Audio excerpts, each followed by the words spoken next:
আইনীভাৱে বৈধ হ'ল গুৱাহাটীৰ মটৰ চালিত ৰিক্সাসমূহৰ পৰা মটৰ অপসাৰণৰ নিৰ্দেশ দিছিল জিএমচিয়ে। উক্ত নিৰ্দেশক এক ৰায়ৰ জৰিয়তে বাতিল কৰে উচ্চ ন্যায়ালয়ে। এটা খবৰ আমি জনাই গৈছো, আইনীভাৱে বৈধ হ'ল গুৱাহাটীৰ মটৰ চালিত ৰিক্সা। আৰু ৰিক্সাসমূহৰ পৰা মটৰ অপসাৰণৰ যিহেতু জিএমচিয়ে নিৰ্দেশ দিছিলে আৰু উক্ত নিৰ্দেশক এক ৰায়ৰ জৰিয়তে বাতিল কৰে উচ্চ ন্যায়ালয়ে। নিৰ্দেশনাত 7 দিনৰ ভিতৰত মটৰ আঁতৰাবলৈ নিৰ্দেশ দিয়া হৈছিল। উক্ত নিৰ্দেশক আইনসন্মতভাৱে টিকি থাকিব নোৱাৰে বুলি বাতিল কৰে উচ্চ ন্যায়ালয়ে। ৰিক্সাসমূহৰ পৰা কৰ মাচুল বা অন্যান্য বৈধ ৰাজহ আদায় কৰিব পাৰিব জিএমচিয়ে। এক নিৰ্দেশনাত গুৱাহাটী উচ্চ ন্যায়ালয়ে স্পষ্ট কৰিছে এই কথা। ন্যায়ালয়ে জিএমচিৰ বৈধ কৰ আৰোপ আদায়ৰ ক্ষমতাও অক্ষুণ্ণ ৰাখিছে। আৰু গুৱাহাটীৰ মটৰ চালিত যিসমূহ ৰিক্সা আছে সেইসমূহ বৈধ হিচাপে ঘোষণা কৰা হৈছে। আমি জনাইছোঁ সেই খবৰ, আইনীভাৱে বৈধ হ'ল গুৱাহাটীৰ মটৰ চালিত ৰিক্সা। গতিকে এই খবৰটোৰ পিছতে যিসকল মটৰ চালিত ৰিক্সাৰ চালক তেওঁলোকে নিশ্চিতকৈ সকাহ পাব। আৰু ৰিক্সাসমূহৰ পৰা মটৰ অপসাৰণৰ জিএমচিয়ে প্ৰথম অৱস্থাত নিৰ্দেশনা দিছিলে, কিন্তু এই ৰায়ৰ জৰিয়তে আচলতে উক্ত নিৰ্দেশনাক বাতিল কৰিছে উচ্চ ন্যায়ালয়ে। নিৰ্দেশনাত 7 দিনৰ ভিতৰত মটৰ আঁতৰাবলৈ নিৰ্দেশনা দিয়া হৈছিলে। উক্ত নিৰ্দেশক আইনসন্মতভাৱে টিকি থাকিব নোৱাৰে বুলি এতিয়া উচ্চ ন্যায়ালয়ে সেই ৰায় বাতিল কৰে। ৰিক্সাসমূহৰ পৰা কৰ মাচুল বা অন্যান্য বৈধ ৰাজহ আদায় কৰিব পাৰিব জিএমচিয়ে। এক নিৰ্দেশনাত গুৱাহাটী উচ্চ ন্যায়ালয়ে স্পষ্ট কৰিছে এই কথা। ন্যায়ালয়ে জিএমচিৰ বৈধ কৰ আৰোপ আদায়ৰ ক্ষমতাও অক্ষুণ্ণ ৰাখিছে।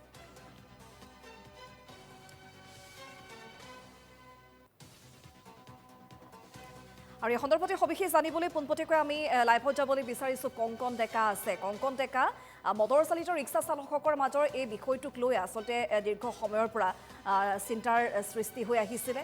আইনভাৱে এতিয়া বৈধ হৈছে গুৱাহাটীৰ মটৰ চালিত ৰিক্সাসকল। ৰিক্সা চালকসকলৰ মাজত নিশ্চিতকৈ এই মুহূৰ্তত এটা স্বস্তিৰ নিশ্বাস তেওঁলোকে পেলাইছে এই খবৰটোৰ পিছতেই হয়তো। গতিকে আপোনাৰ পৰা সবিশেষ জানিবলৈ বিচাৰিম। নিশ্চয়কৈ চাওক, এই যিটো আচলতে বিষয় 2022 চনতে আচলতে এই বিষয়টোৰ ওপৰত মাত মতা হৈছিল।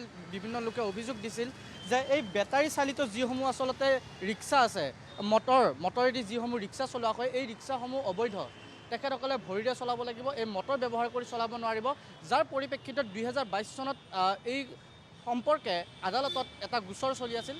আৰু সেই গোচৰৰ অৱশেষত এটা ৰায়দান দিয়া হৈছে, কোৱা হৈছে যে এই মটৰ চালিত যিসমূহ ৰিক্সা আছে, মটৰ চালিত যিসমূহ ৰিক্সাত এতিয়াৰ পৰা তেখেতসকলে মটৰ ব্যৱহাৰ কৰি ৰিক্সাসমূহ চলাব পাৰিব। বা যি সময়ত তেখেতসকলে এই মটৰ ব্যৱহাৰ কৰি বিভিন্ন সময়ত তেখেতসকলে ভাড়া মাৰে বা বিভিন্ন স্থানত যায়, এতিয়াৰ পৰা তেখেতসকলে এই মটৰ ব্যৱহাৰ কৰি বিভিন্ন স্থানত তেখেতসকলে ভাড়া মাৰিব পাৰিব। এতিয়া তেখেতসকলৰ এয়া আচলতে প্ৰক্ৰিয়াটো অবৈধ নহয়, এতিয়া তেখেতসকলৰ এই প্ৰক্ৰিয়া বৈধ। এয়া আমি কোৱা কথা নহয়, এয়া আদালতৰ মাজমজিয়াৰ পৰা এয়া ৰায়দান দিয়া হৈছে। আৰু ইয়াৰ উপৰি কোৱা হৈছে যে এই ৰিক্সাসমূহৰ পৰা এতিয়া কিন্তু পূৰ্বত যি ধৰণে আচলতে তেখেতসকলে য'ত ত'ত ৰখাইছিল বা থাকিছিল, তেখেতসকলৰ ওপৰত এতিয়া কৰ নিৰ্ধাৰণ কৰা হ'ব, অৰ্থাৎ টেক্স লোৱা হ'ব। এগৰাকী চালক আছে, মই অকণমান আগুৱাই আহক, আপোনাৰ পৰা দুই এষাৰ জানিব বিচাৰিম। আপোনালোকৰ এই মটৰ ব্যৱহাৰ কৰি চলোৱাটো আপোনালোকক মানা আছিলে, আগতে কোৱা হৈছিল। আজিৰ পৰা তাৰ আপোনালোকক ৰায়দান দিয়া হৈছে, গম পাইছেনে খবৰটো আপোনালোকে? অলপ শুনছোঁ ছাৰ। কি গম পাইছে? এই আধাখানি ৰিক্সাৰ হেৰি নাই, এতিয়া আধাখানিৰ পাৰ্মিশ্যন আছে। যোনগিলা নাম্বাৰ আছে সেইটো পাৰ্মিশ্যন আছে, যোনগিলা নাম্বাৰ নাই সেইটো পাৰ্মিশ্যন নাই। মানে ৰিক্সাবিলাকৰ নাম্বাৰ প্লেটো আছে? নাম্বাৰ আছে। এই নম্বৰ প্লেট থকা ৰিক্সাসমূহে এতিয়া বেটাৰী ৰিক্সা যিসমূহ আছে মটৰ, তেখেতসকলে চলাব পাৰিব। চলাব পাৰিব। যাৰ নম্বৰ প্লেট নাই সি নোৱাৰাব। নাম্বাৰ প্লেট আছে। খবৰটো পাই কেনেকুৱা লাগিছে এতিয়া? ভাল লাগিছে, ভাল লাগিছে। আগতে আপোনালোকক ধৰক ৰাস্তাৰে গ'লে ইফালে যিসমূহ বেটাৰী ৰিক্সা আছে তেখেতসকলৰ ফালৰ পৰা বহু কথা শুনিব লগা হয়। কৈ ৰিক্সা এটা ৰাখিব নোৱাৰা, ৰিক্সা গুচি যাওক, সৰু মাৰিম এনেকৈ। অঁ, সৰু মানুহ নিচিনা আৰু গুচি যাব লাগে, আমি ৰাখিব নাদে। এতিয়াৰ পৰা আপোনালোকৰ টেক্সো ল'ব, আপোনালোকৰ এই য'ত আপোনালোকে ৰখাব বা আপোনালোকে যি ধৰণে ভাড়া সংগ্ৰহ কৰিব, আপোনালোকক বৈধ কৰি দিছে।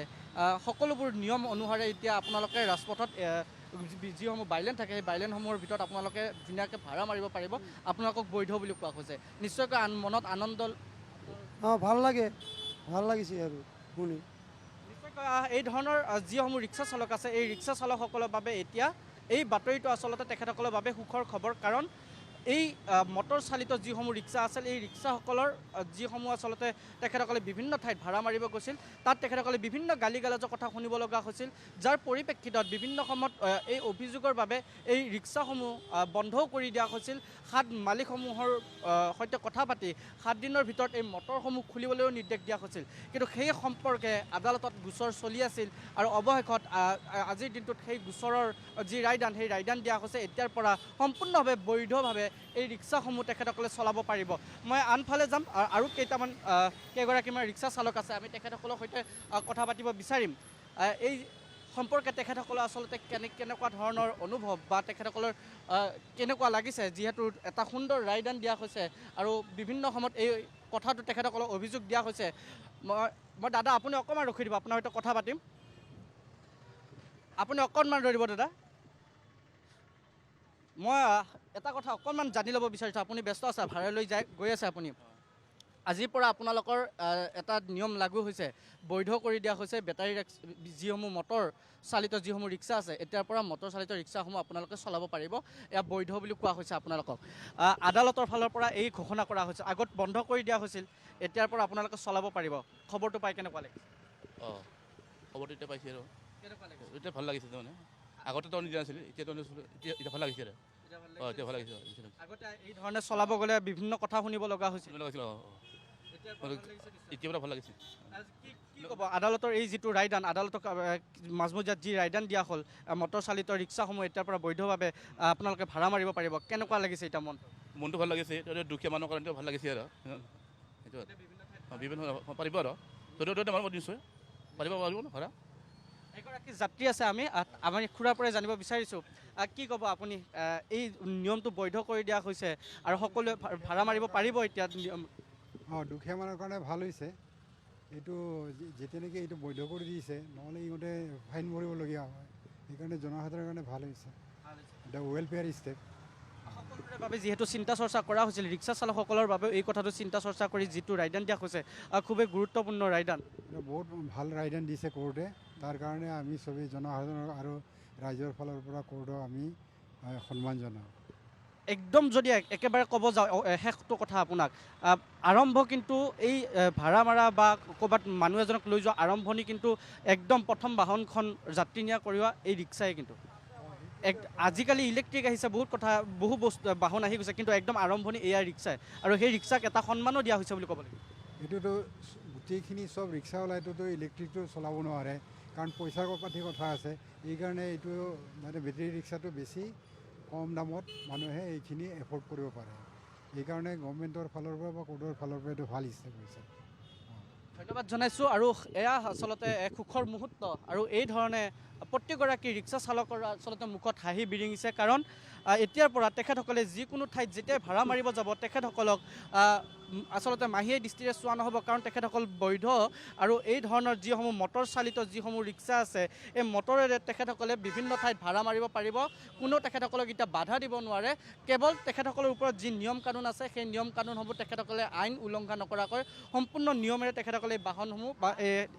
যি মটৰ চালিত ৰিক্সা আছে এই ৰিক্সাসমূহ তেখেতসকলে নিয়ম মানি চলাব লাগিব আজিৰ পৰা নিয়ম আপোনালোকক এটা কৰি দিয়া হৈছে গম পাইছেনে গম পোৱা নাই বৰ্তমান যিসমূহ ৰিক্সা মটৰ চালিত যিসমূহ ৰিক্সা নম্বৰ প্লেট আছে তেখেতসকলে বৈধভাৱে এতিয়া ভাড়া মাৰিব পাৰিব মটৰ আপোনালোকক খুলিব নিদিয়ে মটৰ ব্যৱহাৰ কৰি ভাড়া মাৰিব পাৰিব এতিয়া আপোনাৰ যদি নাম্বাৰ প্লেট আমি লগাব লাগে লগাম এতিয়াতো মই আপোনাক ক'ব গ'লে মই 2 বছৰ এক্সিডেণ্ট হৈ ডাঙৰ কাম কৰিম ৰিক্সা চলাই খাবই লাগিব মই এনে আপুনি এই কোৰ্টে যিটো আচলতে আপোনালোকক ঘোষণা কৰি দিছে মটৰেৰে আগতে চলাবতো দিয়া নাছিল আপোনালোক দিয়া নাছিল আগতে মাজতে বন্ধ কৰি দিছিলে কিন্তু এতিয়া আপোনালোকে এতিয়াৰ পৰা মটৰ ব্যৱহাৰ কৰি আপোনালোকে ৰিক্সাখন চলাব পাৰিব এতিয়াৰ পৰা এই বিষয়টো কি বুলি ক'ব যদি চৰকাৰে কিবাটো লয় তেতিয়া আমাৰো ভাল হ'ব কাৰণ নিশ্চয়কৈ কংকন এই মুহূৰ্তত ধন্যবাদ জ্ঞাপন কৰিছোঁ আৰু এনেদৰেই মটৰ চালিত ৰিক্সা চালকসকলৰ পৰা মনৰ ভাৱ ল'বলৈ চেষ্টা কৰিছিল আমাৰ সতীৰ্থ সাংবাদিকগৰাকীয়ে আৰু মটৰ ৰিক্সা চালকসকলৰ সন্মানাৰ্থে এই